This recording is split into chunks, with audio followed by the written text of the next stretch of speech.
Hello all students, आज हम consumer protection act 1986 का चैप्टर स्टार्ट कर रहे हैं। बहुत ही इम्पोर्टेंट चैप्टर है और सब ने इसको अच्छे से करना है, साथ के साथ इसको पढ़ना है। ठीक है, तो कंज्यूमर प्रोटेक्शन एक्ट, जैसे कि इसमें हमें पता चल रहा है कि बेस क्या है इसका, कंज्यूमर। तो क्या होता है कि वैसे तो कंज्यूमर क्या है, मार्केट में किंग है। ठीक है, consumer is the king of the marketing, ये कहा जाता है।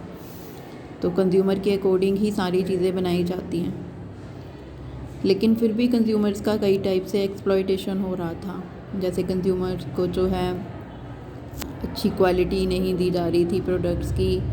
ठीक है, उनके प्राइस ज़्यादा लिए जा रहे थे, सेफ्टी स्टैंडर्ड्स को यूज़ नहीं किया जा रहा था, उनको जो है एक गलत एडवर्टाइजमेंट शो की जा रही थी।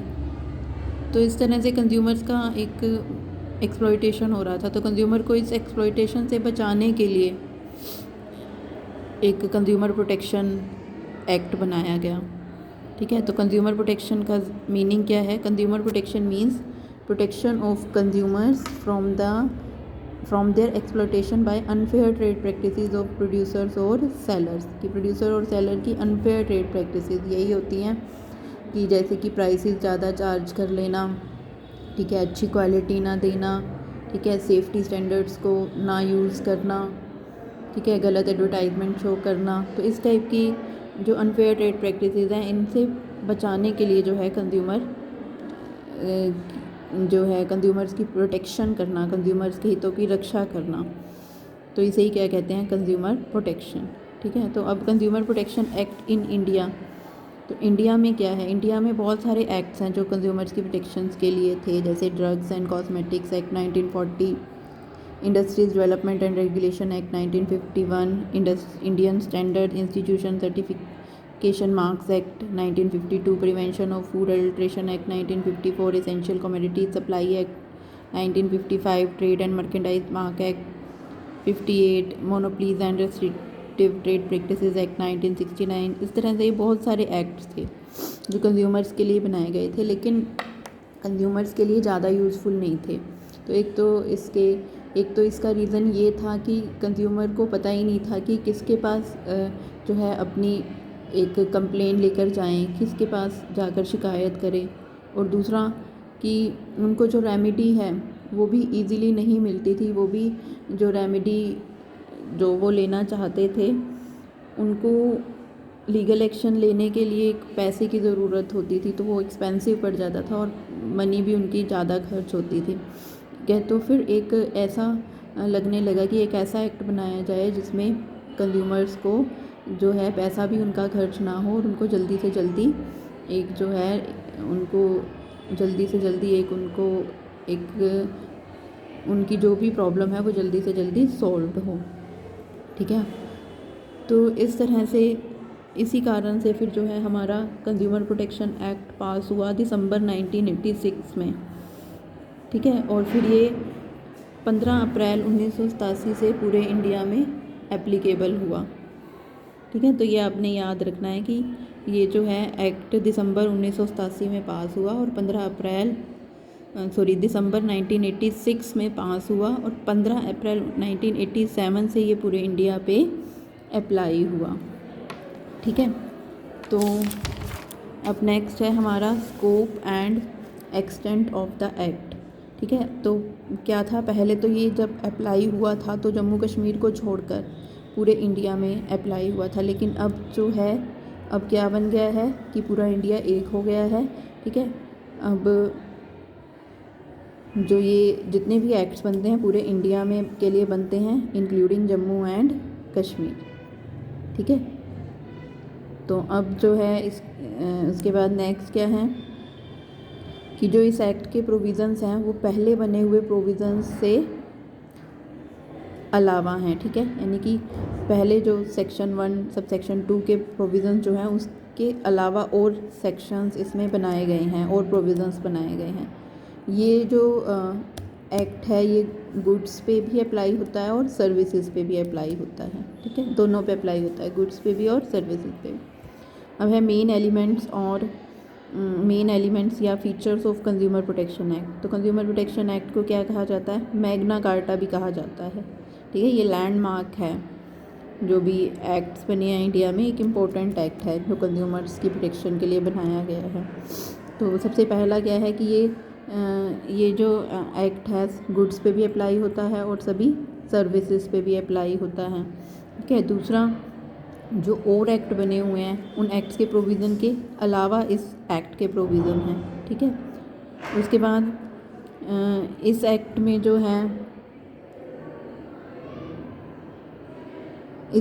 जो है क्या है कि कंज्यूमर प्रोटेक्शन जो काउंसिल्स हैं वो बनाई गई हैं।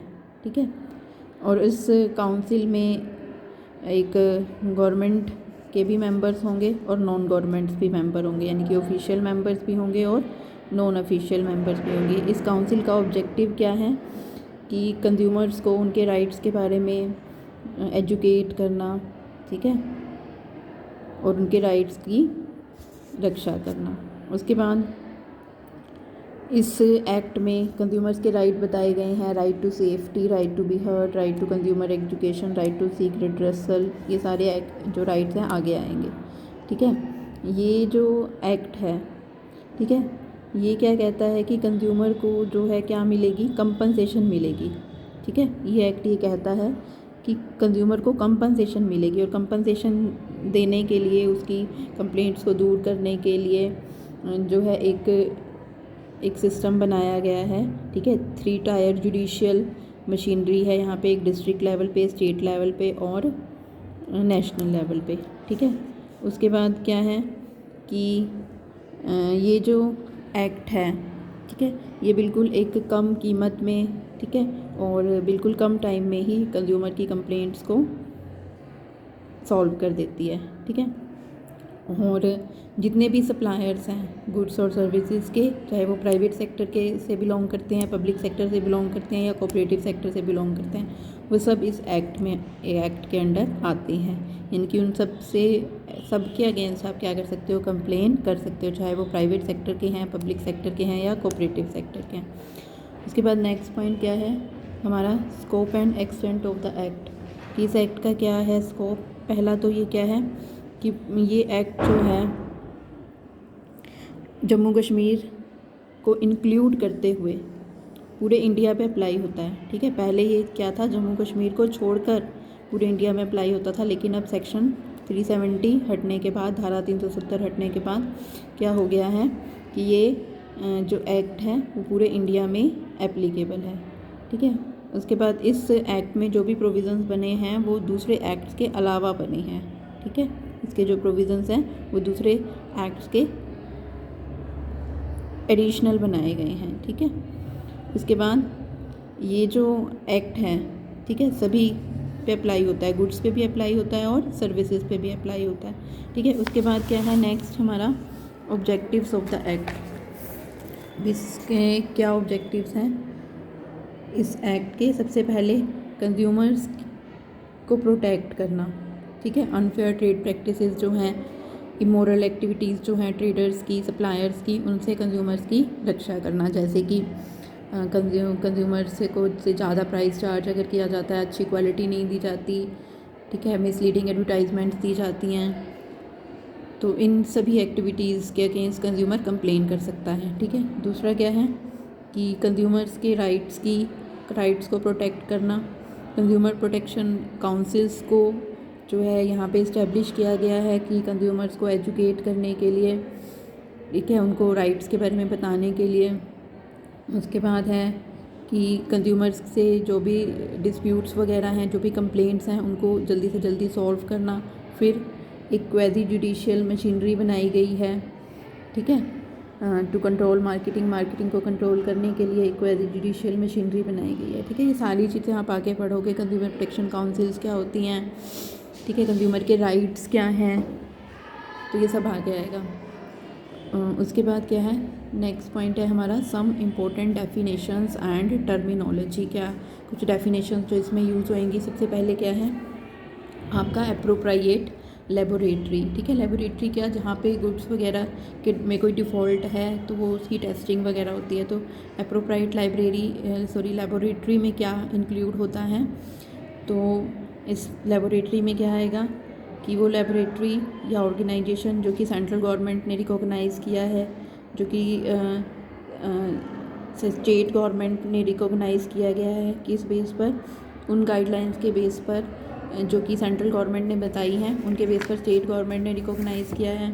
उसके बाद एनी सच लेबोरेटरी, कोई और लेबोरेटरी या organisation setup under any law prevailing in the country, जो कि कंट्री में जो लॉ प्रिवेल कर रहा है, जो कंट्री में लॉ एप्लीकेबल है, उसके अंडर बनाई गई है।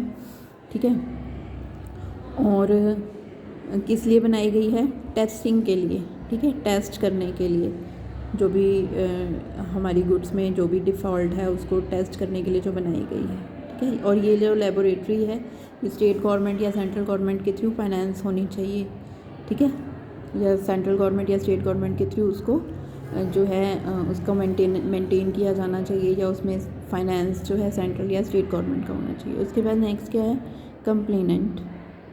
ठीक है, कंप्लेनेंट कौन होता है? कोई पर्सन भी हो सकता है, कोई ऑर्गेनाइजेशन भी होती है, कोई भी हो सकती है जो कि अपनी शिकायत प्रस्तुत करती है। ठीक है, जो कि कंप्लेन करती है। तो ये क्या हो सकता है? एक कंज्यूमर भी हो सकता है, या कोई वॉलेंट्री कंज्यूमर एसोसिएशन, कंज्यूमर्स की एसोसिएशन भी हो सकती है, मिलकर एक एसोसिएशन बना सकते हैं कंज्यूमर, जो कि रजिस्टर्ड है कंपनीज एक्ट के अंडर, या कोई भी और एक्ट जो कि कंट्री में है, जो भी कंट्री में एक्ट प्रीवेलेंट है उसके अंडर, या कंपनीज एक्ट के अंडर जो रजिस्टर्ड है, तो वो एसोसिएशन के थ्रू भी आप कंप्लेन कर सकते हो। सेंट्रल या स्टेट गवर्नमेंट भी कंप्लेन कर सकती हैं। ठीक है, उसके बाद बहुत सारे कंज्यूमर्स हैं जिनका एक ही इंटरेस्ट है, तो उनमें से एक कंज्यूमर भी या एक से अधिक कंज्यूमर्स भी। ठीक है, और उसके बाद अगर किसी की डेथ हो जाती है कंज्यूमर की, तो उसका लीगल हायर या रिप्रेजेंटेटिव जो है वो भी कंप्लेन कर सकता है। ठीक है, जैसे अब मान लो स्कूल्स के केस में एक फ़ीस की प्रॉब्लम आई, तो सभी जो है सभी पेरेंट्स मिलकर वो कंप्लेंट डाल सकते हैं, उनमें से कोई एक भी डाल सकता है। तो इस तरह से जहाँ पे कंज्यूमर का सेम इंटरेस्ट है। ठीक है, उसके बाद नेक्स्ट क्या है? कंप्लेंट या शिकायत। ठीक है, तो कंप्लेंट का मतलब क्या है? कंप्लेंट का मतलब क्या है? एक रिटन लिखित में जो एक एलिगेशन लगाया जाता है, आरोप। ठीक है, जो किस लिए लगाया जाता है कि इस एक्ट के अंडर जो एक कंपनसेशन मिलेगा वो प्राप्त करने के लिए जब एक लिखित में एक एलिगेशन लगाया जाता है, ठीक है, लिख कर दिया जाता है, तो वो क्या है? कंप्लेंट है। तो ये क्या हो सकता है? किसी भी प्रकार का हो सकता है जो बताई गई हैं बातें। एक तो पहला पॉइंट क्या है कि किसी ट्रेडर द्वारा या सप्लायर द्वारा अगर कोई अनफेयर या रेस्ट्रिक्टिव ट्रेड प्रैक्टिसेस का यूज़ किया गया है, जैसे प्राइस ज़्यादा चार्ज किए गए हैं, या क्वालिटी अच्छी नहीं दी गई गुड्स की, या मिसलीडिंग एडवर्टाइजमेंट के थ्रू गुड्स सेल की गई हैं और वो गुड्स में क्वालिटी नहीं है।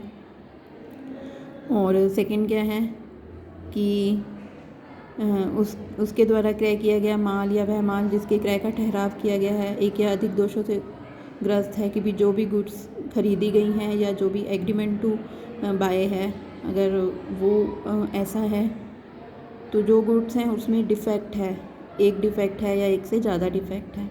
ठीक है, उसके द्वारा किराए पर ली गई या प्राप्त की गई सेवाएं अथवा वे सेवाएं जिनको किराए पर लेने या प्राप्त करने का ठहराव किया गया है में किसी प्रकार की कमी या दोष है। तो कोई सर्विसेज आप ले रहे हो, उनमें किसी टाइप की कोई कमी है या दोष है। ठीक है, जैसे आप स्कूल में जा रहे हो, या फिर आप किसी रेस्टोरेंट में गए हो, या किसी होटल में ठहरे हो, तो उसमें किसी टाइप की कोई कमी है। उसके बाद शिकायत में वर्णित किसी माल का किसी प्रचलित अधिनियम के अंतर्गत निर्धारित मूल्य से अधिक या पैकेज पर प्रदर्शित मूल्य से अधिक मूल्य, मतलब जो भी प्राइस दिखाया गया है पैकेज पे, अगर उससे ज़्यादा प्राइस आपसे चार्ज किया गया है, या जो भी प्राइस फिक्स किया गया है लॉ के थ्रू से ज़्यादा प्राइस चार्ज किया गया है, तो भी आप जो है कंप्लेंट डाल सकते हो। फिर नेक्स्ट क्या है? यदि देश के प्रचलित किसी भी कानून की किसी व्यापारी से यह अपेक्षा हो कि वह किसी माल की विषय वस्तु उपयोग विधि या उसके प्रभावों का उल्लेख करे, किंतु वह व्यापारी उल्लंघन करे, तो ऐसा माल जनता को विक्रय के लिए प्रस्तावित कर रहा हो जो जीवन एवं सुरक्षा के लिए खतरनाक होगा। तो ये ऐसी गुड्स ऑफर की जा रही हैं लेकिन उस पर नहीं लिखा जा रहा ये गुड्स जो हैं इसके जो है बच्चों के लिए, जैसे लिखा होता है प्रोडक्ट्स के ऊपर बच्चों के लिए हानिकारक है, जैसे सिगरेट के ऊपर लिखा होता है स्मोकिंग इज जो है एक डेंजरस टू हेल्थ।